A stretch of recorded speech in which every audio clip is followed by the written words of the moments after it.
ഗാലെ ടെസ്റ്റിൽ ശ്രീലങ്കയ്ക്കെതിരെ ഇന്ത്യക്ക് തകർപ്പൻ ജയമാണ്. ലങ്കയ്ക്കെതിരെ 165 റൺസിനാണ് ഇന്ത്യയുടെ ജയം. ജയത്തോടെ ലോക ടെസ്റ്റ് ചാമ്പ്യൻഷിപ്പിലെ ഫൈനൽ സാധ്യതകൾ സജീവമാക്കി ഇന്ത്യ. പ്രതിരോധം തീർത്ത ലങ്കയെ കറക്കി വീഴ്ത്തി ഇന്ത്യ. ആദ്യ ടെസ്റ്റിൽ ഗില്ലിനും സംഘത്തിനും മിന്നും ജയം.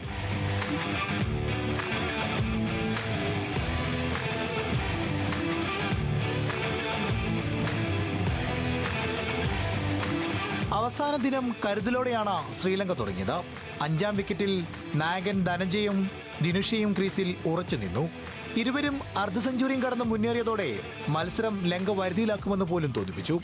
ആദ്യ സെഷന്റെ അവസാന ഓവറുകളിൽ ജഡേജ ധനഞ്ജയെയും പ്രസിദ്ധ് കൃഷ്ണ ഡിഗ്വെല്ലയും മടക്കിയതോടെ ഇന്ത്യ മത്സരത്തിലേക്ക് തിരിച്ചെത്തി. എന്നാൽ ആദ്യ ഇന്നിംഗ്സിൽ സെഞ്ചുറി നേടിയ ദിനുഷ വാലരത്തെ കൂട്ടുപിടിച്ച വിക്കറ്റ് കാത്തു. പക്ഷേ 75-ാം ഓവർ എറിയാനെത്തിയ മാനവ് സുധർ ശ്രീലങ്കയുടെ സമനില പ്രതീക്ഷകളെ ഇല്ലാതാക്കി.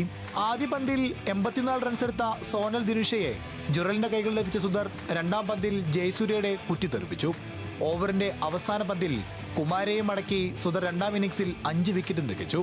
കേശാരയെ അടുത്ത ഓവറിൽ പുറത്താക്കി 10 വിക്കറ്റ് പൂർത്തിയാക്കിയ സുധർ ഇന്ത്യക്ക് ജയവും സമ്മാനിച്ചു.